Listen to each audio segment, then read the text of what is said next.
Hello!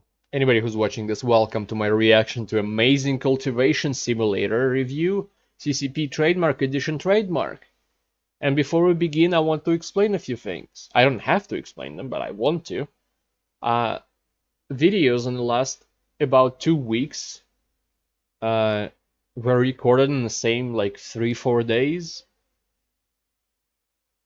because I was supposed to go to the family trip to the sea for the first time in my life because we're poor.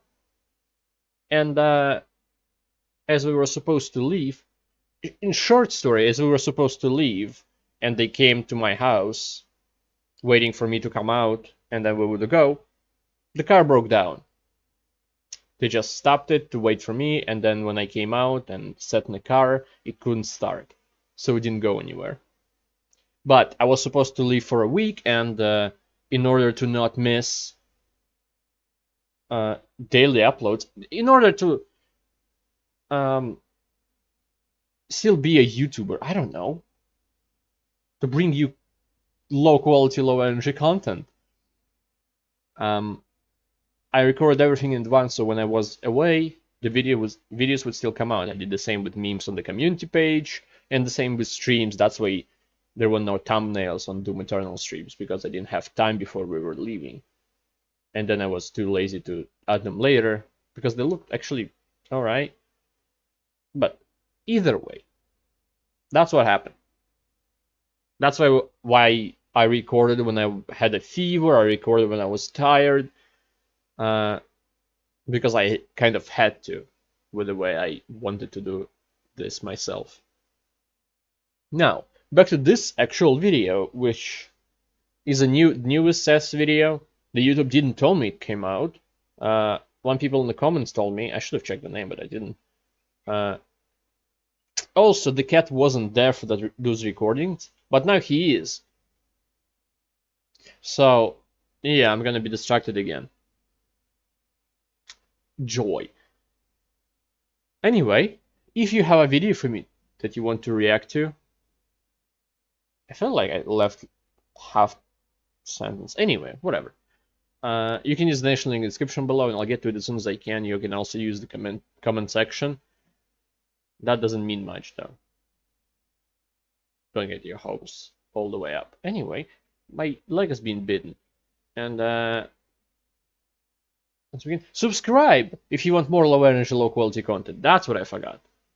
Hey people, Seth here. Are you easily entertained by seeing numbers get higher? Would you like to play the equivalent of that, except all the buttons have been replaced with Chinese symbols? Avatar? Do you have a burning interest in Chinese martial arts, Taoism, or the pursuit of immortality? Then I invite you to see where my life has spiraled out of control for the past 2 months. Amazing Cultivation Simulator. Keep in mind, I only paid money for this after 50 hours. I've been playing this for so long that all my ads are in Chinese. Amazing Cultivation Simulator is a love letter to Chinese wushu novels, essentially Chinese sword fantasy. The word is like a sound because it's meant to sound like a sword swipe. In the novels, cultivation is the cultivation of one's internal qi through practice, martial arts, meditation, whatever. And qi is the vital breath or essence of our living world. According to the same people who stick needles in your back, the end goal of cultivation is, of course, immortality. And that is what this whole game is about. Essentially, you're going to take a small group of Chinese rice farmers and turn them into demigods. To begin, I need to dispel any notion at all that this is Chinese RimWorld. I do this by comparing them directly. For example, we need a refrigerator. I'm going to build one. We need a refrigerator. I'm going to drop the frozen soul of a demon and reduce the temperature to absolute 0. The room is too cold. We need air conditioning. The room is too cold. Rebuild it out of wood and make the bed out of fire. Now, our disciple won't die of frostbite.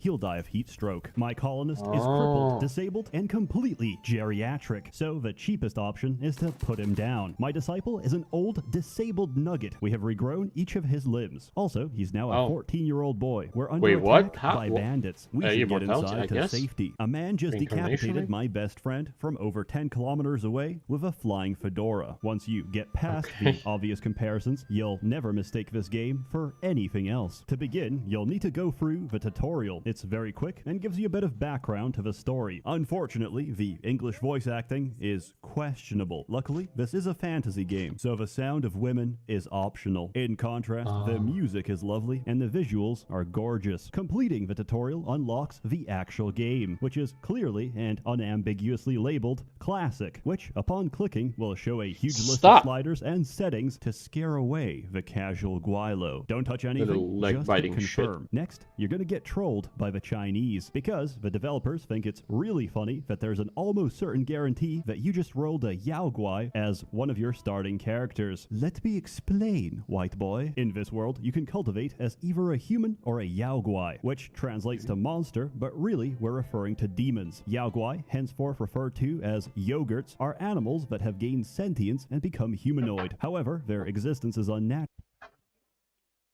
Get away from the trash.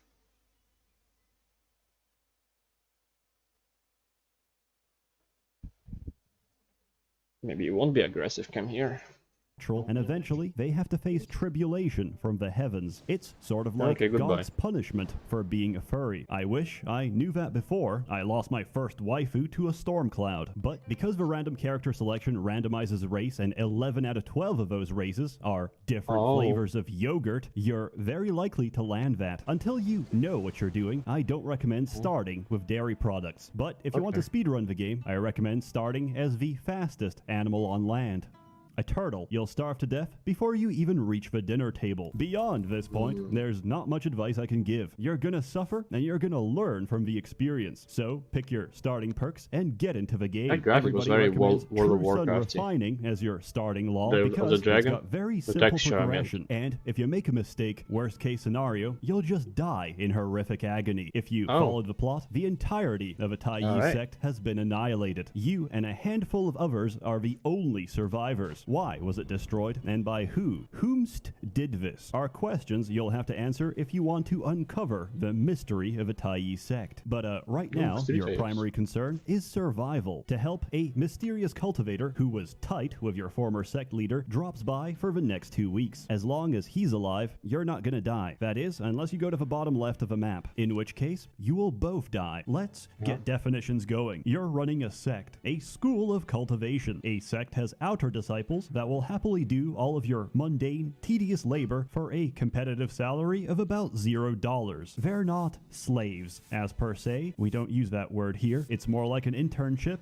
which never ends. But through a high-intensity jujitsu program known as Foundation, they can become inner disciples. An inner disciple must choose one of the many supreme laws to follow, through which they cultivate a higher state of being. Their progress, abilities, and potential is largely determined by their character stats and background. Like RimWorld, everyone in this game generates with a random background, such as congenital defect, seashell collector, and effeminate male. The combination of stats will determine their compatibility with a chosen law. You start with just one, but you'll unlock the rest as the game goes on. Also, they don't have to eat, but they still do. It's not uncommon to see a cultivator feasting on ramen, even if there's currently a famine, especially if we're currently having a famine. Also, pro tip, you start with a single forming pill. This can instantly finish your foundation and give you an inner disciple right at the start. After promotion, you can go to the sect tab and hit establish a sect, and most importantly, give it a cool name. Stop! Once that happens, Don't you have eat officially the cables, you little the rest idiot. of the game opens up. Inner disciples don't work. They cultivate and get stronger. After all, this is Taoist Dragon Ball Z, but after incorporation, you can send them out to explore the world. There's two options, camp and adventure. Adventure sends them out on adventures. They leave and they come back. Camp sends them out to stay, and if you're so inclined, you can physically enter the map and plunder a village. At the start, your map's gonna look like this. Immediately, you're gonna notice something. One, there's barely any locations because you haven't discovered them, and two, if you try to explore the red zones, you're gonna come home in a body bag, because that's not your territory. So whose is it? A great way to find out is to visit them directly and prank them by sneaking inside their school. Once they catch you, they'll give you a proper introduction, break your knees, snap your spine, and gouge your eyes out. The other sects aren't very sociable, but diplomacy is important, because if they felt so inclined, they could liberate us. To even get an audience with them, you have to make an offer.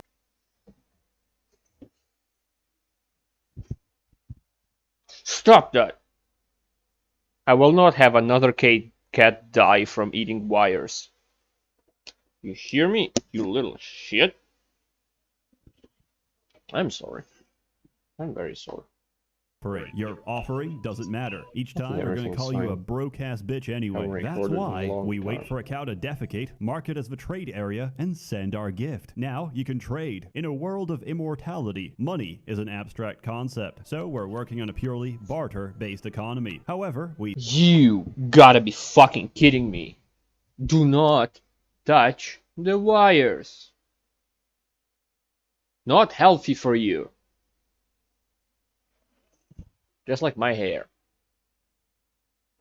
We still have a form of currency, and yes, it's completely edible. Spirit stones are the chocolate coins of this world. You can trade them during break time for Pokemon cards, or consume them directly to restore a small amount of diabetes. In this case, they restore a small amount of chi, so they function as both a store of wealth and a means of exchange. Each sect offers something different for ridiculous amounts of money, and even if you have a stacks to pay for it, we're not selling. That would be like selling weapons to your enemy. And how do we know we can trust you? So you have to butter them up. This is mainly done by asking people across the world whether the leader of a sect prefers cats or dogs, and gifting him the appropriate kind of meat. Let's return to matters back at home. Feng Shui is a Chinese system of thought governing spatial arrangement and orientation in relation to the flow of qi. Have a look. Here's some simple Chinese alchemy that I expect you to memorize. That's way too convoluted. Actually, not that much. If you remember the order that they are in, it's easy. Water affects, for example, water affects next two things, which are grass and fire, and grass affects next two things in a circle, which are fire and earth.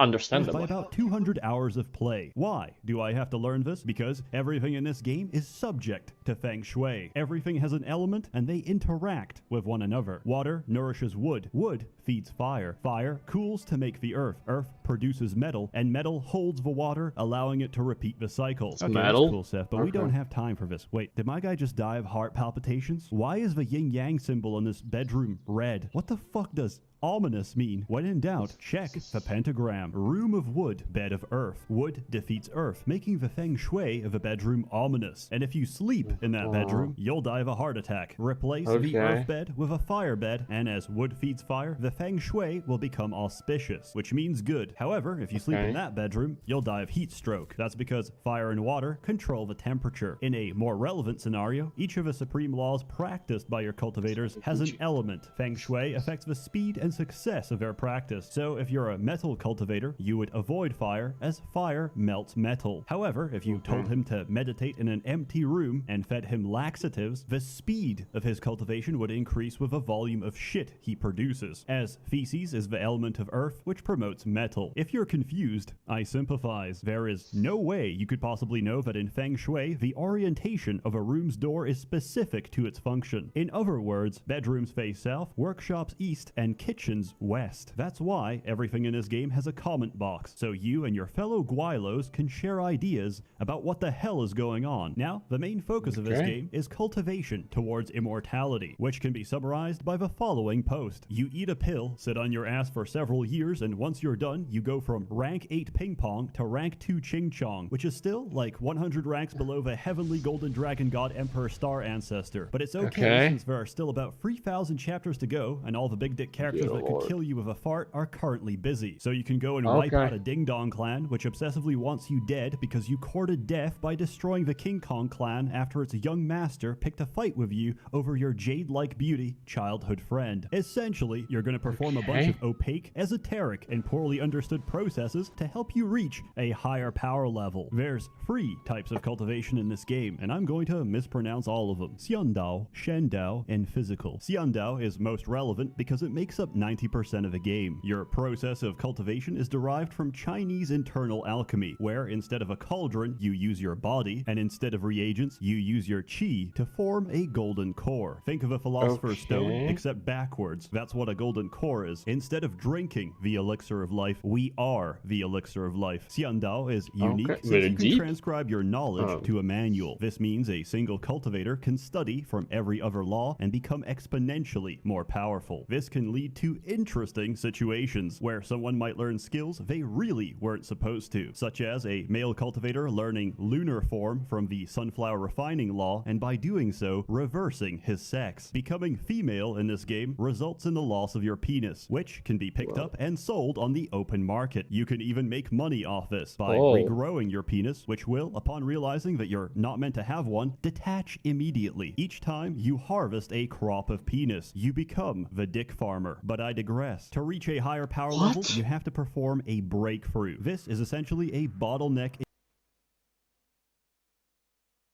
That was the weirdest part of the whole video so far. I'm not gonna say the whole video yet. So far.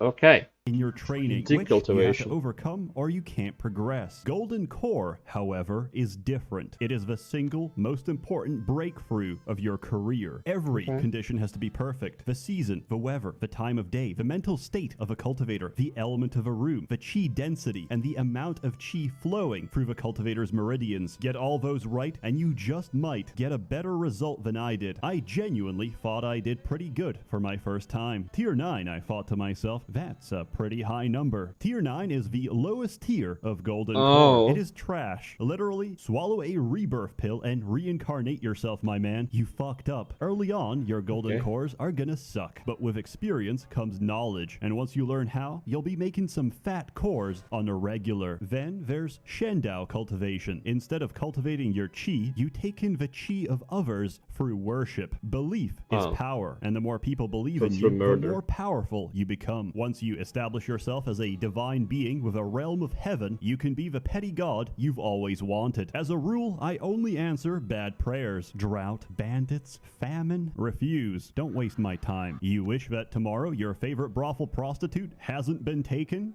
Granted. You want your boss to step in dog shit? Granted. You want the guy who stole from you to be struck by lightning? My pleasure. You want those annoying neighbors next door to die in horrific agony? Me too. You want someone to celebrate your birthday with you this year? Granted. At some point, I learned to stop worrying and love Shendao. Also, they get the most ridiculous titles. Just imagine that every prayer addressed to you has to be prefaced with, Dear Primordial, True Venerated, Great Pardon, Supreme Virtue, Venerated Holy Emperor. That leaves us with physical cultivation. What is physical cultivation? It's an inner disciple that spent the last 50 days remolding his phallus. Due to the mental state bonus of having a gigantic penis, he is now physically immune to depression. In all seriousness, you take a mortal and you turn him into a Super Saiyan. Every body part, limb, joint, bone, and organ of your body you can remold until you become Goku. And then you give him intense PTSD so he can channel those repressed memories to increase his attack power from 1 million to 7 million and one-shot the entire game. Also, since every yogurt comes from a different animal, they all have unique anatomy that's different to humans, which means for every species of demon you turn to physical cultivation, there's tissue, bones, and organs not found anywhere else. In other words, fuck your opposable thumbs. I got vertebrae fused to my carapace. Sooner or later, your sect is gonna be attacked by bandits, demons, or other cultivators. With the exception of physical cultivators, which remove organs with their bare hands, Xiandao and Shendao cultivators fight using artifacts. What is an artifact? Well, anything. A Kleenex tissue, a bowl of ramen, a bag of flour, a bucket of water, a pile of shit, severed male genitalia. As long as you enchant it, you can use it. Preferably, try to enchant an actual weapon. Although, you can't deny it's very demoralizing to see your fellow bandit get decapitated by blue fabric summer shirt. Combat is basically your guys sit around and watch as their artifacts cut everyone to pieces. It's pretty fun to watch, especially larger battles, where the sky is nothing but swords. Of course, no cultivation is complete without embracing traditional Chinese medicine. That's right. Alchemy. Here's a good summary of what alchemy is like. Change the weather. Lose 20 years of your natural lifespan, which may sound bad, until you visit the local Chinese pharmacy and pop a pill which adds 500, another which adds 280, and wash it all down with some mineral water which adds another 99. Now the only thing you have to cure What is the fuck? perpetual baby face, which is a common symptom when you have a lifespan of 3,000. You want something Yeah, done? I guess so. Yeah, there's a pill for that. Obesity? No problem. Not obese enough? I gotcha. Would you like to prank a demon? Force feed him a rebirth pill and he'll reincarnate right back into a piece of pork on your dinner plate. The cycle of karma is a fickle mistress. Honestly, if alchemy made any more sense, I'd actually be upset. Now, if you'll excuse me, I'm gonna put myself in a coma for 3 days. About 30 days in, you're gonna get a pet. A divine pet. This is different to normal pets, which you adopt into your sect by shooting them with hunting bows, which are somehow blunt and tipped with anesthetic. This may sound very stupid, but on the other hand, Gundo Musashi had bullets that put you to sleep, and that was a masterpiece. Anyway, he starts off as a baby and grows larger with time. He's also a little shit, and you're gonna have to keep an eye on him before he destroys your sect. For example, my friend saw one of his cultivators doing a breakthrough, and he thought to himself, fuck, my man is literally shitting himself. This is one intense breakthrough. Turned out his dog was feeding laxatives to all of his inner disciples. It is your responsibility to teach them right from wrong. I expected something. Why did I expect something logical? Like it showed breaking stuff. Like that would make sense. Or eating something it's not supposed to. Yeah, right. Feeding laxatives is not what I expected the dog to do. Okay. Peasants slacking on the job? Yes. Attack outer disciples. Give them some cardio. Drug inner disciples with euphoria pills? Why not? Give them some opium. An injured stranger wants our help? Yes. Attack unknown mortals. Kill them. Whether you raise him to be a functional member of society or a four-legged sociopath is entirely up to you. You can even rename him to something a little more Chinese. If you include the Bamboo Forest DLC, which adds a pair of pandas, there's 5 pets in total. They're incredibly cute and generally amazing. At the beginning, your sect can only hold 12 members. But this increases to the dragon only reminds me of World of Warcraft. That's all it does. 'Cause the texture is exactly the same as there. The coloring and everything. 20. Hello there. No! Can you just be calm? Then 36 as your reputation increases. Reputation also increases the power level of invading enemies. Don't let this number get out of control or you'll experience firsthand what it's like to lose a 50-hour game in 5 seconds. Which is a good time to inform you that in this game you can draw Chinese talismans with your mouse, the accuracy of which determines the blessing. You can even draw on a blank sheet of paper and it's still gonna work. I know this because somebody drew a swastika, and apparently they can now use the oven. Turn that off. I heard the sound. Okay. It's fine. 12% faster. So please draw a bunch of invisibility scrolls and wear them when you go on adventures. Your sect will thank you each time they haven't been murdered in your absence. It's not easy to make stacks in this game, which is why we have to trick villagers into filling our ranks. We do this by making small talk, finding out that half of them love nothing more than to ravenously consume shit and invite them over, because we're gonna need a lot of manpower for our Chinese sweatshop. As inner disciples cultivate immortality, outer disciples cultivate huge plantations of cotton. We're gonna process that down to... Can you imagine this game is so big that Seth's video is over half an hour? Like, that's rare sight. I'm not even sure there is another one as long as this. Fabric, and Probably we're gonna wait because very soon a merchant is gonna show up. He operates on a sweatshop economy. He's gonna pay you garbage, so you better have a high volume of garbage to sell. Luckily, our emaciated peasants have worked hard this summer, and we just earned 10,000 spirit stones. We're gonna celebrate by losing it instantaneously, because the merchant also sells an invitation to an exclusive event. Read the token, and we're off to the auction house. Have you ever gone to an auction where you can't even see what's being sold, but instead are given a vague description? Hard.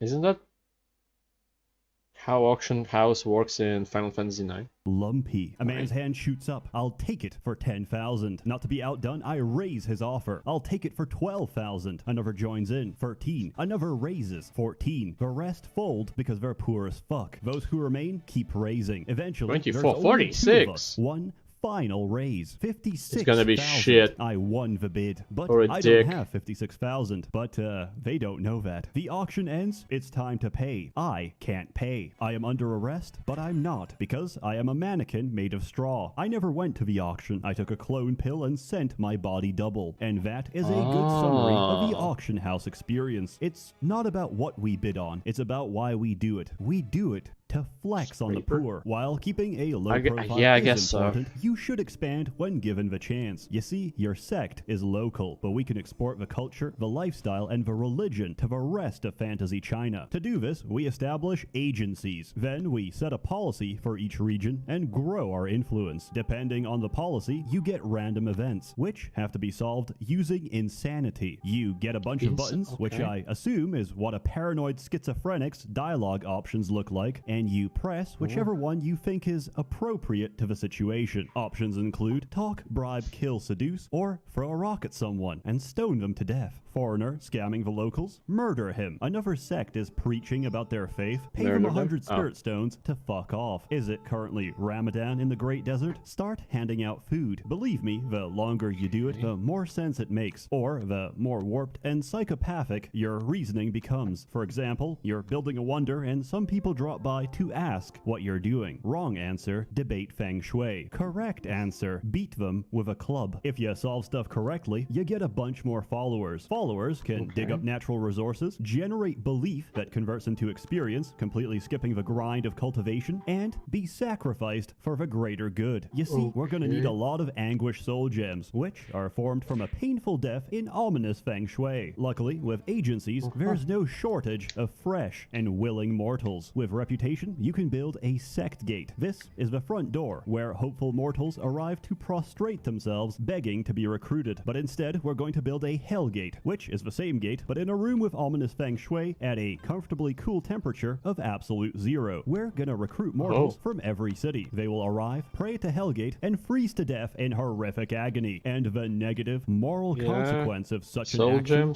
0, because they have died through no fault of our own. This is a good time to introduce alignment. Your sect can be good or evil, but preferably we want a balance, so we have good relations with both the virtuous and the demonic. This game exemplifies the Chinese practice of moral relativity. What are they doing there? What are they, protesters? If I horrifically mutilate someone's dying body to extract the location of their friends and family, that's slightly evil. But as long as you give them a proper burial, that's a net neutral action, and we have done nothing wrong. Or let's say a net neutral. That's slightly evil. Yeah. But as long as you give them a proper burial, that's a net neutral action. And we have done nothing wrong. Or let's say a curious stranger comes by to ask what you're doing, and then stands there waiting for an answer until he collapses from extreme thirst. At which point, I feed him a laxative and watch him shit himself to death. Is it wrong to watch a dying man's ass fertilize my fields? No, not at all. But if I turn a bandit's dead, broken body into a flesh puppet to serve us economically until it rots away, that's considered evil. A bigger question, I guess, is if I get decapitated by a dragon while adventuring, fly back home without a head, and use Yang God possession to transfer my consciousness into the body of another man's wife, get would that away make me a from the homosexual? wires. Some questions have You stupid little bastard.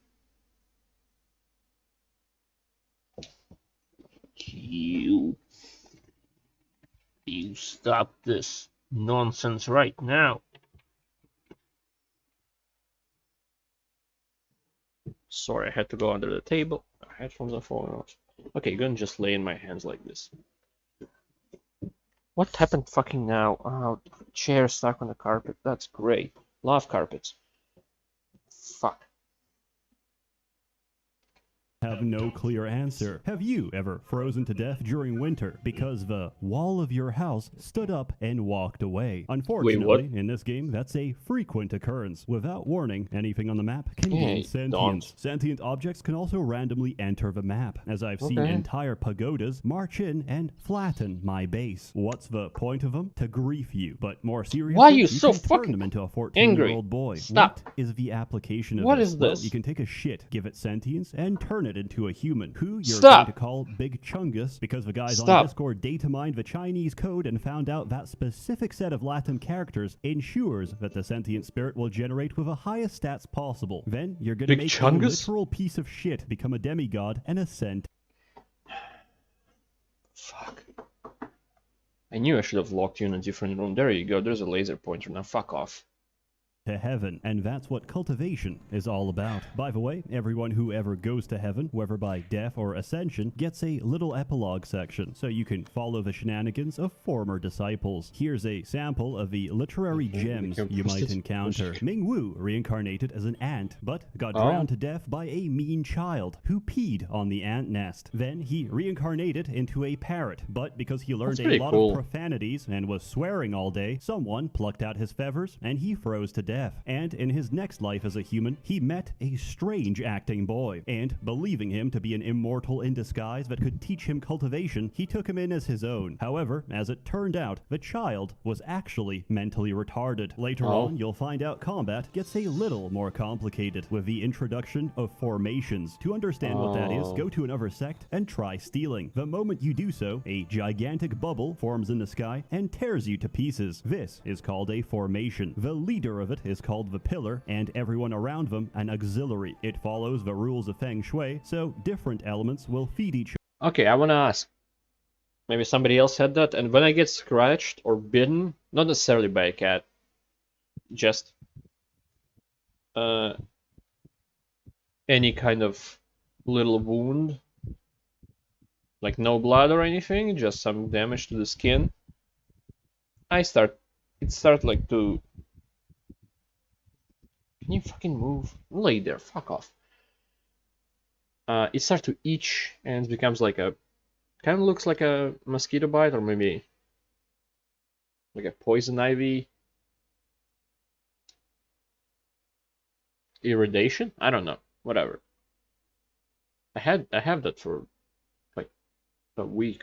As they flow back to the pillar. I don't know where it came from, I don't know why. Oriental, but honestly, it's just Chinese Lego. What's the point of formations? To deal with a little cave that appears in our base after about 200 days. If you're not ready, if you see me itch a lot, that's probably why. This will buy you some time, but whatever you do, don't give it offerings. It's going to break out anyway, but your sacrifices will make it stronger. So we may as well piss it off. Welcome to the official casual filter. The first boss you're going to encounter is the Flood Dragon, and it has a chi of about 10 million. Good luck. Honestly, if you get to this stage, congrats. Now, swallow your pride, go read a bunch of guides, and install some mods. It'll improve your life greatly. I'll attach the ones I use below. There's nothing essential, but when you have to micromanage the mental state of about 18 different cultivators, it does get tiresome. Listen, I've been writing this script for close to a month. There's no way to include everything, and I want my life back. So here's a stream of consciousness before I give an arbitrary score, and go live in the woods. Each sect has a wonder. Yours is no exception. Go to the ruins of a Taiyi sect and bring it back. The mini-universe is a game changer. It's an infinite pocket plane that sucks in material and spits it out. But could there be a deeper, more mysterious function? No, it's just storage. No longer will your peasants have to walk for nourishment, because the best soups of a Wuhan wet market are gonna fly right into their hands. After killing your first Flood Dragon, which will always, without fail, crash its body into one of my expensive cultivation rooms, the game removes all safety checks. You can now summon the Phoenix, which creates 10 days of extreme drought, during which time your base is gonna burn to the ground, because you forgot to move a single Phoenix feather, which landed in a bedroom and turned the temperature to about twice the melting point of steel. After 10 days of drought, it doesn't stop. It's permanent. The only way to end it is with a rainstorm miracle, which will make your Phoenix very upset. It's stronger than the Flood Dragon, by the way. Also, you can't kill a Phoenix. Each time you do, it's just gonna reincarnate. Maybe I should have mentioned that earlier. Again, good luck. Then there's the Torch Dragon, which is larger than the entire screen. What do you mean then there's a Torch Dragon? What the fuck happened to the Phoenix? Is it just... Do you do the next one while Phoenix is an egg? Alright. And comes in a yin-yang variant respective to the time of day. Each variant is invincible to elements of the same polarity, and even worse, they make him stronger. Also, he's gonna lay a bunch of eggs. You should probably just ignore them. And if you survive all that, there's really one challenge left. Genociding every other sect and beating them into submission. Once that's done, you can truly say, I finished the game. Now you can go back and play on the real difficulty. I do, however, have some major complaints. Remember the story, the plot? Weren't we supposed to investigate the mystery of a Taiyi sect and why it was destroyed? Yes, but the process of doing so is so terrible that I'm just gonna save you the pain and tell you instead. You see, every character that's not your own can be interacted with, and we uncover the plot through the talking minigame. Primarily, this is done by adventuring to another sect. You talk to people, you get favor. After a while, you don't get favor. You only get favor from juicy gossip. So, you have to talk to another character, learn something about them, go back to the first character, and tell them a secret about the second. But to get the secret from the second, I'll have to talk to 20 other people to have enough gossip and rumors to trade for more gossip and rumors. It's an infinite web of high school bullshit. It's the experience of being a teenage girl, because you can't get the information you need directly. You have to go through the PMS chain of command to learn absolutely anything. Now, here's the big problem. You might see a little question mark on someone next to the mystery tab. These are the people you need to investigate to solve a mystery. Again, you have to ask an entire sorority if they think that person knows something. If you ask them face to face without circumstantial evidence, they'll act dumb and say... I'm gonna ask another thing. Sorry again. Do you like this interaction with my cat? Or should I lock him in a different room for the time of recording?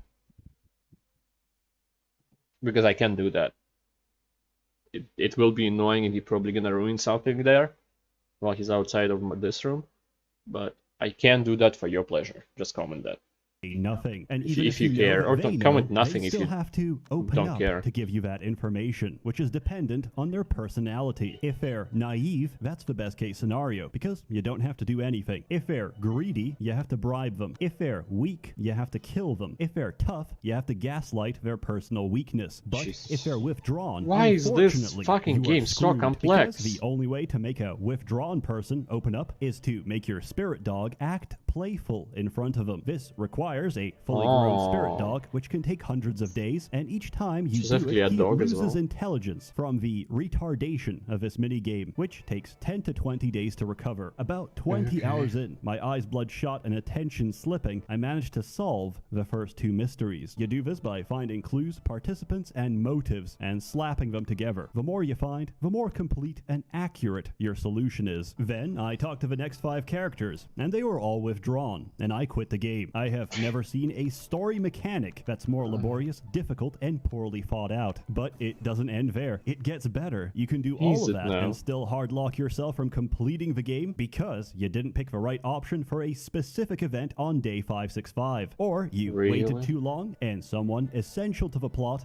has died of old age. Still, I wasn't entirely sure about the story, so I had to bring in the expert, resident merchant, aficionado of Ben 10 porn, and mentioned on several no-fly listings across Thailand. Hello, my nigga. I become rap people because I eat watermelon. Jap. His hard drive died about 5 times while explaining, but here's the gist of it. The Taiyi sect was attacked. By who? By everyone. Both the evil and virtuous sect leaders conspired together to wipe it out. But what could justify such a strange alliance? Because the old leader of the Taiyi sect is none other than the demon emperor Fu Picong, who is currently inside your mini-universe. If you talk to him, you'll get your answers. You see, cultivation is difficult, but it's also strangely common to see someone go from mortal to demigod in just a few weeks. That's because This world isn't real. Overwhelmed by demons, the elders left the great vastness of the universe to this pocket universe, where cultivation is quick, but the creed of heaven is weakening, and once it fails, this universe will end. They took a shortcut to artificial power, and now they're trying their best to hold on. In the final act, a cutscene plays, and Fu Picong undoes the universe, throwing us back into the great vastness. Everyone is mortal again, but this time, we can do it for real. Finally, a title card drops, coming in 2023.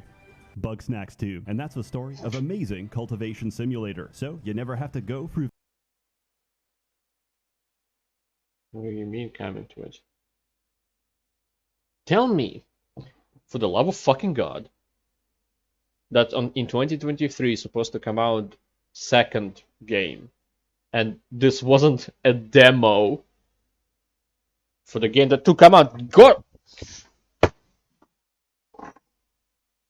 He fucking disappeared after I did. Alright.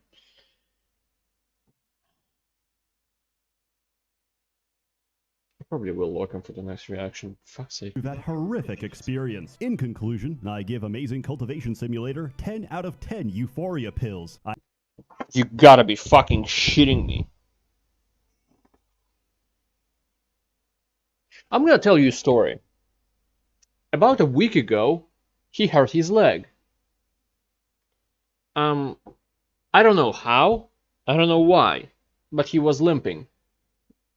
So while that was happening, he wasn't really playful, he was kind of just walking.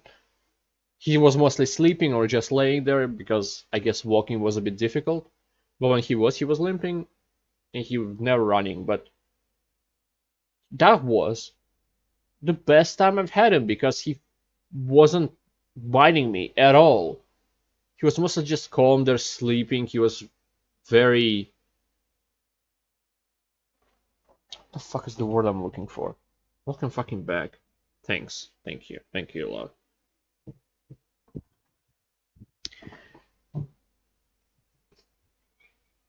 Shut it. He was just calm, you know? Should I break his leg on my own? No, I'm not gonna do that. But I already missed that. It's been a few days since he healed, and today has been the most active he's been in a while. I hate it. It's like the Opium And I hate Wars, it. except in this case, the Chinese are winning. If you're interested, you can get a copy on Steam. Also, it's coming to GOG on the 23rd of July. This is made possible thanks to Polish greed and my growing alliance with a CCP, because I like to bet on the winning team. And right now, that's Team China. A warm thanks to the many members of the Merchants Guild generously funding and bankrolling these videos. You're all truly wonderful. Have a good one. Okay. Wow, it takes 3 minutes. Has a lot of support. That's good. Yeah. This is a fucking weird game, and I'm never gonna play it. He also became very loud and meowing a lot.